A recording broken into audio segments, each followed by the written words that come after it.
Well, at first I got it from actually. At first I got it from Guy, and that was basically always with me, Jesus. And I always basically watched Marcel Marceau.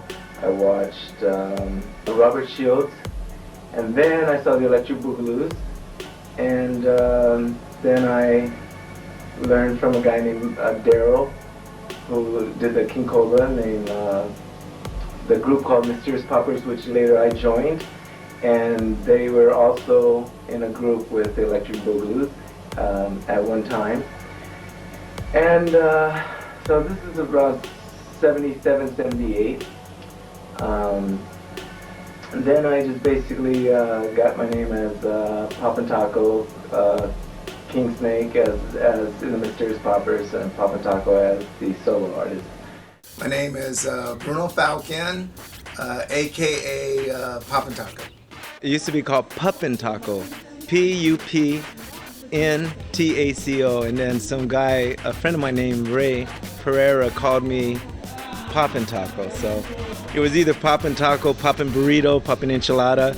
It ended up being Poppin' Taco. So I'm actually I'm a dancer, choreographer, dancer, who studied pretty much different styles of dance, jazz, not too much of ballet, but I want to one day, you know, you have to do a little more discipline in that part, but I like pretty much every style of dance, so that's all the way up to modern.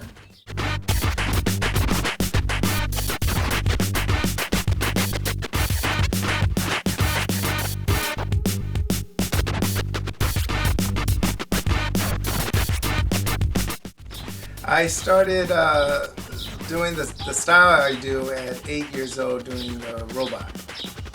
So the robot was basically my foundation to the dance that we call now popping and boogalooing. I learned from a group called the Electric Boogaloos. Donc je l'ai appris avec un groupe qui s'appelle Electric Boogaloos. Which the popping started in 1975 and the locking was 1968. Faites-nous une démonstration. Yeah, the locking is this, and popping is waving. Mine were pretty much together, like I mean, not together, mixed to make it look together. So it's what I did the wave and the boogaloo and the pop and the snake, and I kind of mixed it together to make my own dance style and stuff. Taking waving, snaking, cobra, which was the first thing they called boogaloo, and then cobra, and then snaking. So my name was King Snake in the dance group Mysterious Poppers. Everybody had a snake name: King Cobra, King Rattler, King Python, and me. This wonderful human being named Bruno Falcon, I had heard about when I started dancing, and people said, there's this guy in Long Beach. He's no joke. I'm like, well, I kind of like comedy, so I want laughter. They're like, go see this guy, and if he dances, you'll see. There was a guy named Mark Benson, and he had a group called the Sterling Silver Dancers. Dave Notario, Dave Torino, Mark Benson, and this white guy. They used to have Jerry Crow. Sterling Silver Dancers at Infinity. Well, check this. And they used to sack, right? Well, check this out. So then they said, okay, Mark Benson was Boogaloo King Tut. Yeah, and I thought that he was Long Beach. Well, guess what? This wonderful human being was very quiet. Bruno was very humble. He never spoke. He just danced. Shut up and dance. Like, shut up and dance. So we go to Uncle Jam's Army. There's all these people. It's like a scene from The Warriors. Big afros, musty funk, everything. Or cherry curl juice. So much grease. Everybody was moonwalking from the grease on the floor. So greasy Witherspoon. Well, look, this guy is the only Latino in a sea of chocolate. They're all black. So I'm like this. They go, Poppin' Taco. We're like, uh-oh. Bruno comes out. Don, don, don, don, don, don. He does this thing. Back then, we were just doing regular waves. He had this snake, a very evil snake. It was like his chest cavity went in. We're like, where did his chest go? He's like, right here in your face. Here, now, tune in, tune out, tune out. Bruno was like, he messed with our depth perception because We're like, this guy's here, now he's on the floor. And he would do this thing called the shoot down, the shooting duck. That was Electric Boogaloo. Electronic Boogaloo. The Electric Boogaloo's were a group, but he was a soloist. And he had them as friends, but this wonderful human being was able to look at Shields and Yarnell, robot, every popping style, and he created his own style. He could not only boogaloo, but stick, but if he saw something, he would tweak the move and it became original. When him and I got together, it was like I was his twice big brother. He's like, I finally found my Negro, my Negro bro. And I was like, I felt like somewhere in Long Beach, there's a Mexican who really likes me. So anyhow, I was like their adopted black kid. I was like Arnold. We were like different strokes. Well, when I was 3 years old, in Texas, my grandma had them throw money at me. Professional, golly, it was my first one. It could be, that's who Shabba-Doo introduced me to Tony Basil, and Tony Basil was the one that gave me she put the street dancing on to the classical basis of what we call classical prestige dance. Tell me about Tony Basil and her what your involvement with her was. Well, besides, I used to live with her. So I was dating her for about 4 years, and she was my girlfriend, and she was magnificent. Then, around 1980, early 82, late 82, early 83, I was with Lionel Richie on tour, and we did the United States tour. For all night long. It was me and Turbo, which is Boogaloo Shrimp, and Shabba-Doo, is Adolfo Quinones. And who else? And there was actually the choreographer there was it was all of us with Shabba-Doo and Damita Joe Friedman. Also kind of staged the whole show. Then we did a video called All Night Long.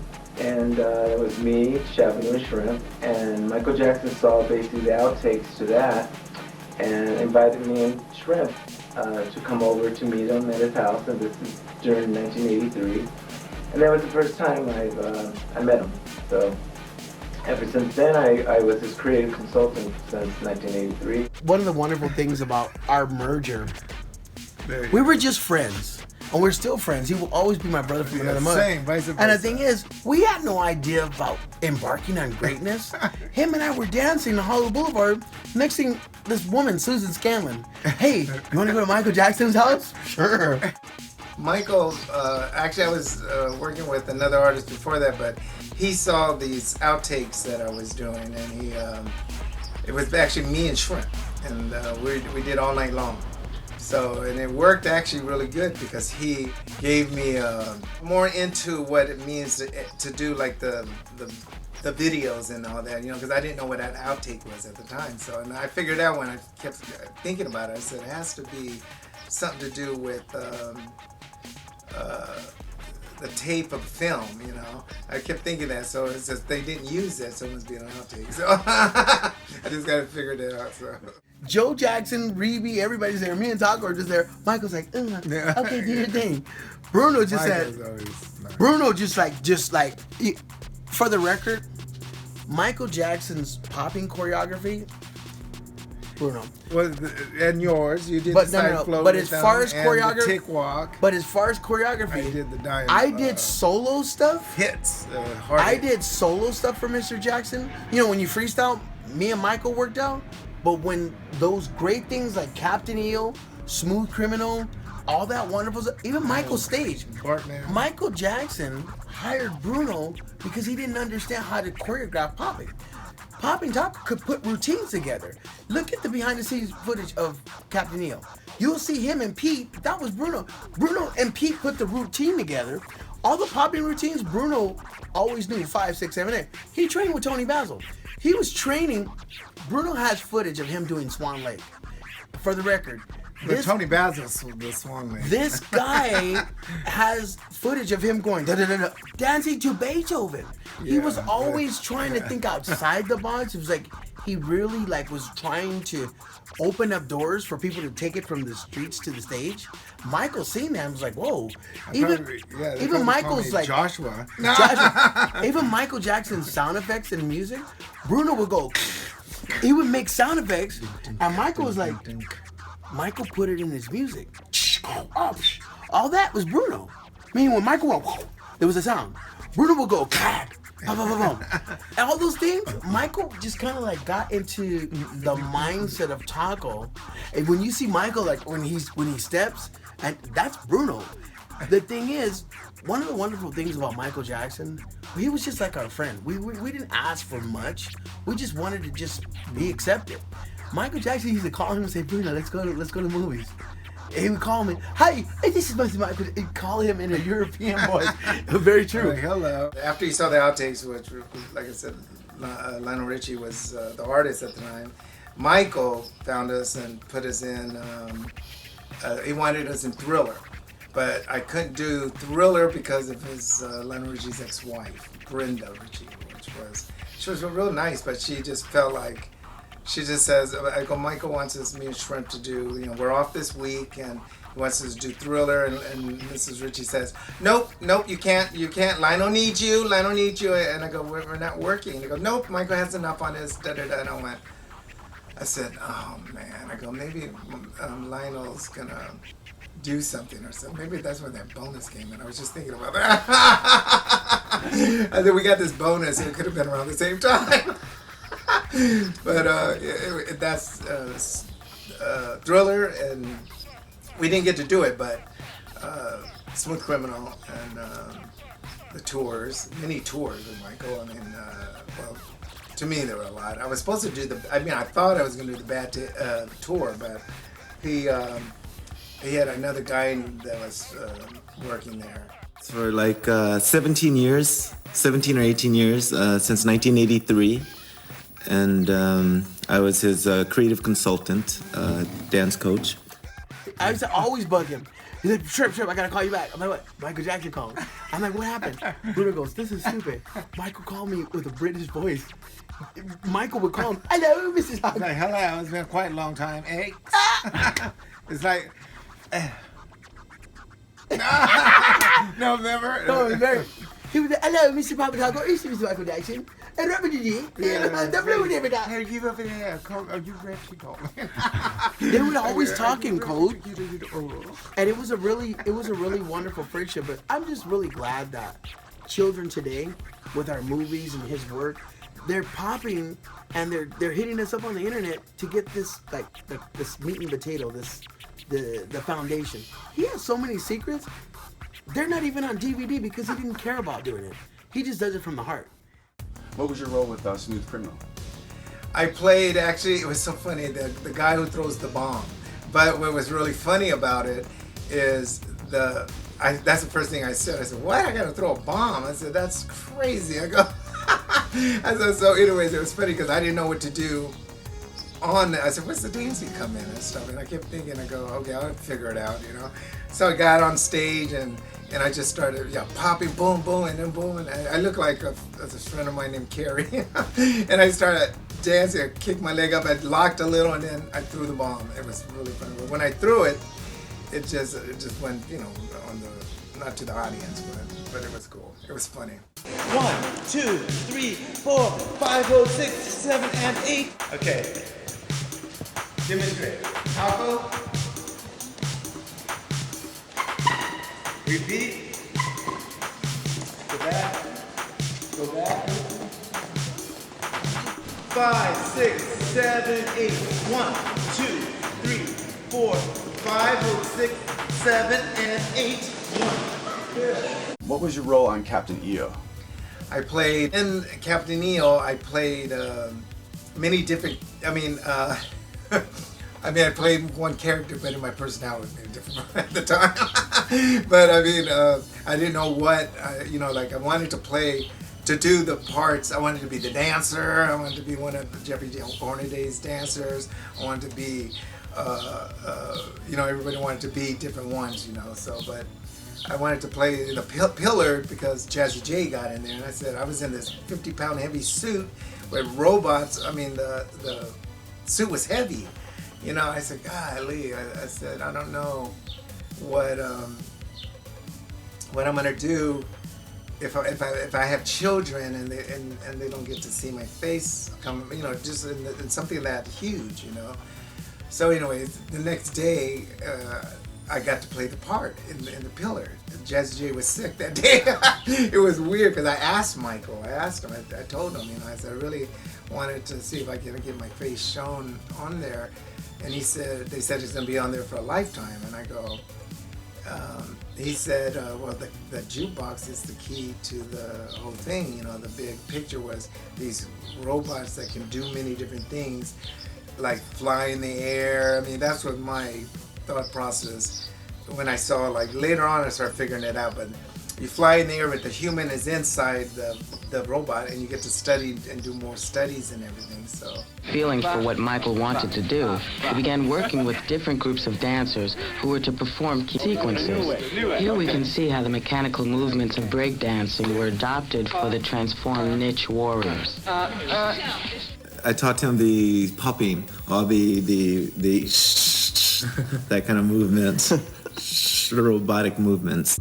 I went to, golly, everywhere. I mean, I can't express how many places I went to with Michael, you know.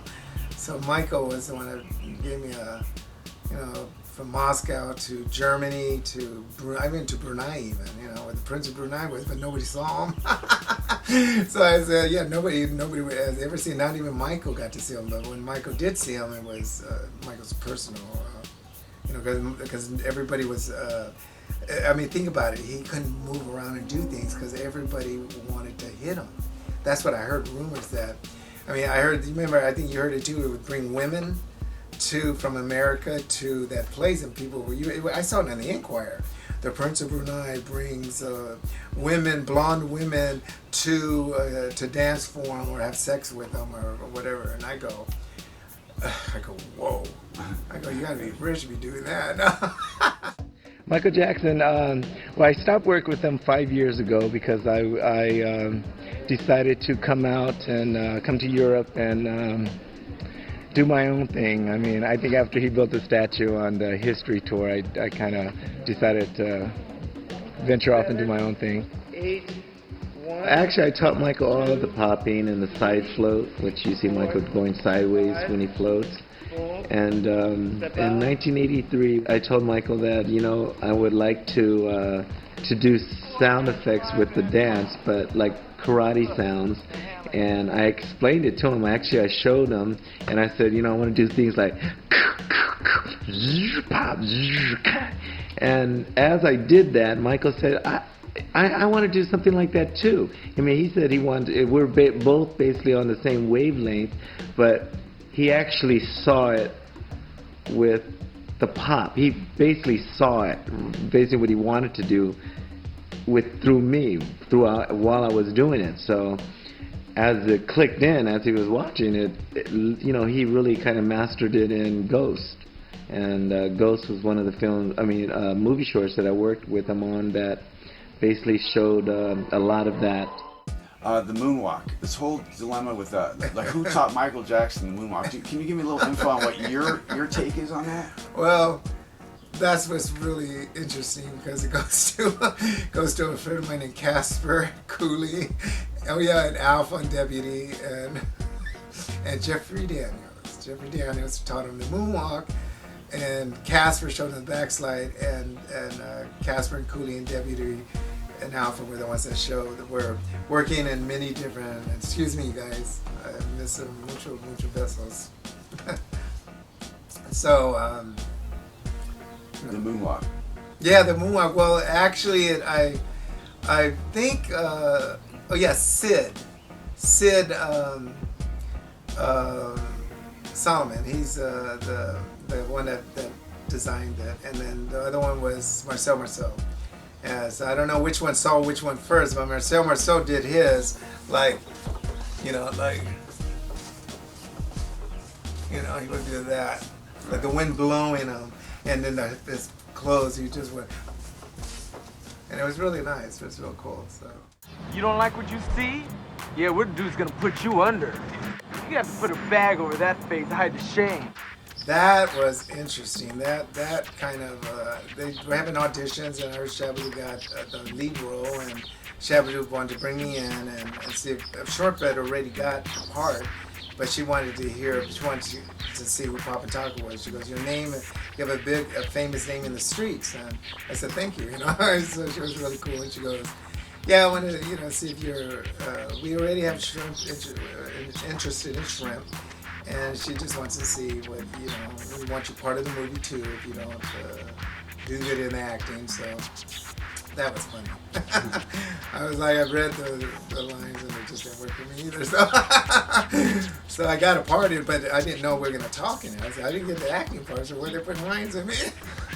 Especially in the camper. No, I'm just kidding. How did the second movie, Breakin 2, come along after the first movie? I don't know how that happened through.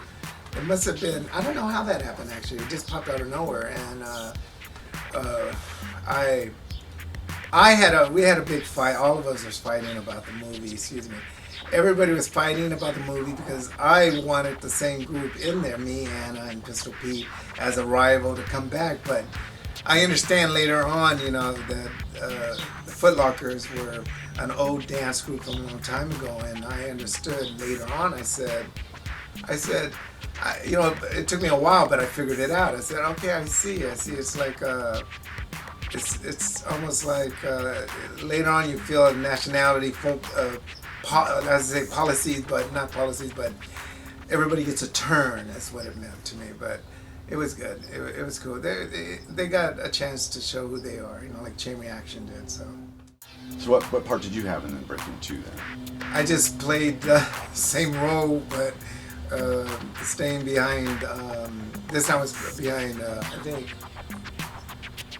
I was behind the Footlockers. I think. Yeah. Okay. That's where you were. Wait a minute. No, I think I was behind Shabba-Doo now.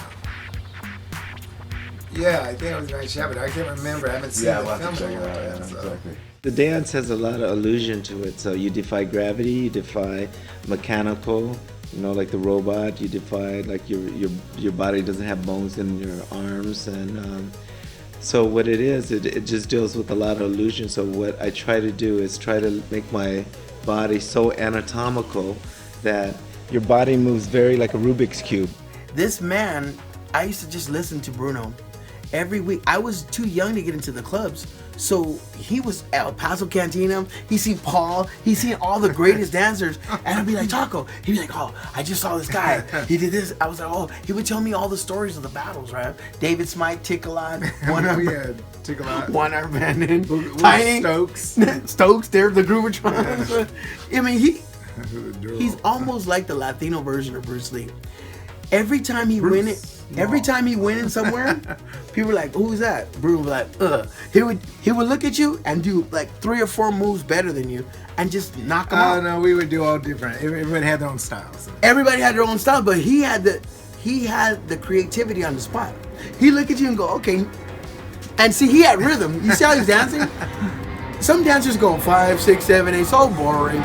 He has soul. I mean, he has rhythm, and the thing is, when you have soul, you can create.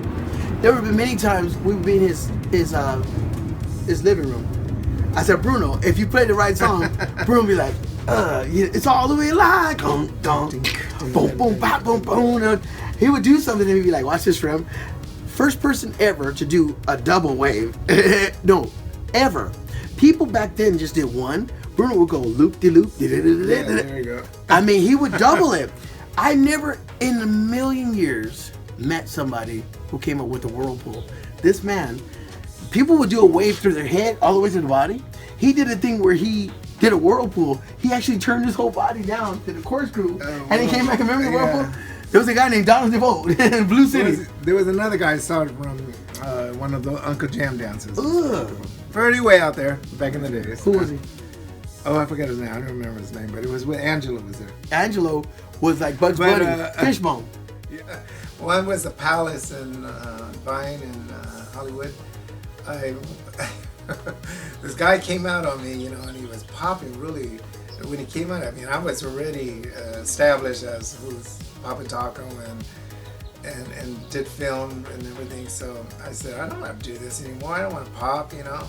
I said, like, golly. So he pushed me so far, and I was so mad at him. So I said, all right, you want to go against me? You want some? Get some of this. I did a backhand spring, hit the ground, boom, bam, boom, boogaloo back on, bam. And he looked right at me and went bam, bam. I started snaking, boom, coming around. I went all the way back, and then he looked at me and he took his shoes off. He took his shoes off and then started popping against me. I got him, and I'm on 2 or 3. No, it's probably the third time I went out, I got him. So, but we went on 7 songs. So. But it was cool. Noah's Ark, which turned into, what was that name of that one? Infinity, yeah. It turned into Infinity, but it was called Noah's Ark first. And then me Shrimp went there. It was actually the electronic boogaloos, and they would go there and stuff. So the original name of that place was called Radio. And it was just called Radio, and we would go in there all the time, and that's where we did the Breakin entrance of all of us walking in with Art of Noise and you know, all the different artists that were on there. Radio was where all, like Madonna, Jelly Bean brought in Madonna, and that's when I first met Madonna. Through Jelly Bean Benitez, and then he introduced me, and I shook his hand. And he goes, this is Madonna, she's gonna be the biggest star in the world. And I said, wow. And I said, wow, she turned around and looked the other way, you know. I was like, whoa. I mean, Radio, yeah, it was everybody went there. I mean, like, I think Malcolm McLaren, I think a ton of those artists, Tony Bowles, all of them used to go there. Who was one of your influences in dancing growing up? Well, like either, like my friends, like Daryl, Poppin' Pete, Pistol Pete, Taking Decky, but influences, and there are many of them, Hecko Jekyll, and like in the street, like top 20 or quote, maybe more than that. So, but like Shoji Arnell, Marcel, pretty much Virginal Cough. I mean, if we go, even the other guy too. Many of them, you know. There's a lot of dancers, but as far as that, you know, but in street dancing, I try to incorporate it in order to work more. So the LA Lockers were the foundation group that gave the street dancing. You know, there's many stories that are going around now, but the story that I have is the LA Lockers and Tony Basil. She was the one that discovered them with another guy named Jeff Kutash. So. And he actually found them and put them on, you know, in the commercials. I guess they did some kind of commercial with beer and stuff. So it was pretty cool. So Sam was a very mysteriously quiet person, you know. Excuse me. He didn't talk that much, but I'm sorry. He was very cool, very you know, you never knew what he was thinking, you know. So it was pretty interesting how he did that, and so it's funny how people can be distracted by their personalities and how they perceive themselves, and so it's pretty funny. So actually, the documentary was Breaking and Entering. Popping is one of the best unique styles of street dancing. It's very hard. You know, it's like popping is muscle control and a lot of body control, floor movements, a lot of animation. There's a style of waving where you just make your body roll like water or real smooth, or you can have it animated and go make it kind of look like a cartoon. Right. And there's the Cobra, and that originated from a guy named King Cobra. And he goes it's an animated like roll. And just make yourself look like a snake. Total chest control. And there's Tut. You make yourself look like a King Tut. An Egyptian. Egyptian, yeah. And there's Hitting. Hitting, yeah. There's different styles of hitting. The arms, where you just, and the neck, the jaw, the one arm, and the legs. The legs, especially the legs. Your legs are constantly moving. And then there's the one arm style. The double arm. The double arm style. The wrist. The wrist. And the chest. That style is called bopping. And the pop style. And the pop style. You just. It's all like a body pop. And there's ticking, where you, it's like an animated cartoon, but it's just, that takes a lot, yeah, it's a hard section. It's an illusion, it makes people think you're doing something that you... Yeah. You gotta be hot to do that. Yeah, it was breaking and entering, and it was, I think his name Franklin or something, almost like the director's name of The Exorcist, so it was funny. Franklin, something like that. Clinklin. So he, we shot it in here with a guy named, it was me, Anna, Shabba-Doo, Shrimp, Robert, his name was at the time, so me, Shrimp, Anna, Robert, and that was it. It was like about 4 of us, I think, 5 of us or something, and that was cool. It was a nice introduction of the dance, the streets. I'm doing a commercial, right? People actually like to know how many terminologies are there based on popping, which came from the boogaloo sound, the electric boogaloo. You have the twist effects, the old man, crazy legs. You have the Fresno. You have there are also basically a lot of boogaloo rolls.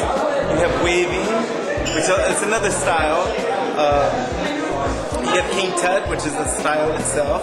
You have the King Cobra. You have the Crazy Legs, which was developed by Papa P. You have a lot of the Tut turns, which is Skeeter Rabbit. You have basically the Romeo Twist. You have ticking.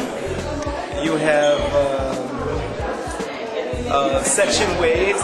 You have animation waves and animation ticking. Also, there's so many others. I'm at a standstill right now, and I just did class, everybody, so I'm a little sweaty and tired. So, anyways, Bill and Ted. Yeah, I played a robot with what do you call it?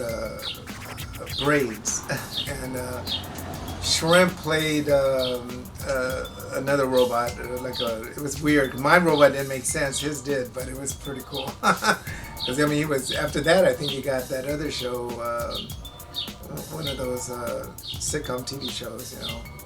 So it was pretty cool.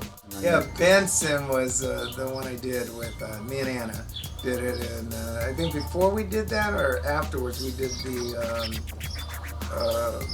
one of those LA talk shows. I mean LA America or something. And but Benson was the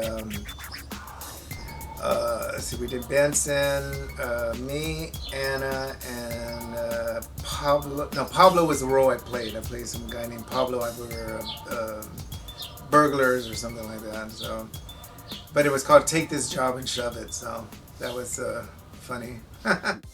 Shrimp. I worked with Shrimp in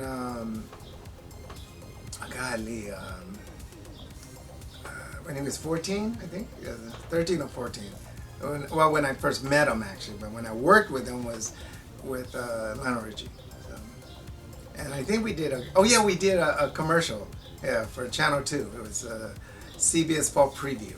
And that was Anthony Thomas, Jazzy J, Terry Bixler, and Chain Reaction. Me and him met. I got off the wrong bus. Yeah. Well, actually, yeah, wrong bus.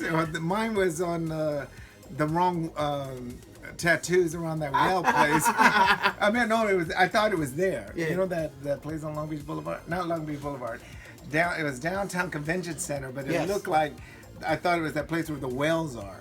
Okay, well that's a sports arena, Long Beach Sports Arena. Yeah, but that place I was looking at is right over there, and I go, there's a place. And they were all dancers. Yeah, but it wasn't. It was near there.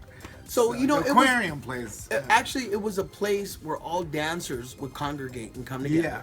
And the thing is, he was with Popping Pete, Boogaloo Sam, Electric Boogaloo. I was with just a couple of friends of mine. You were standing right in front. I was standing there, and we're waiting to go in, and we're looking at each other, and we're like, and I seen it. I asked them, like, who's that? They go, stupid. That's Papa Taco. I was like, I had been hearing about this legend of this guy in Long Beach. It's like totally cool. He heard about this Boogaloo shrimp guy, some sort of ocean species that moves, and the thing is some alginate. Okay, so, you're front or back of me? I don't know. I'm in the front of you. Okay, so you're like, then I turned around this way. He turned around. I was like, uh-oh. So when we went in, it was like a grand competition. Everybody's just battling, right?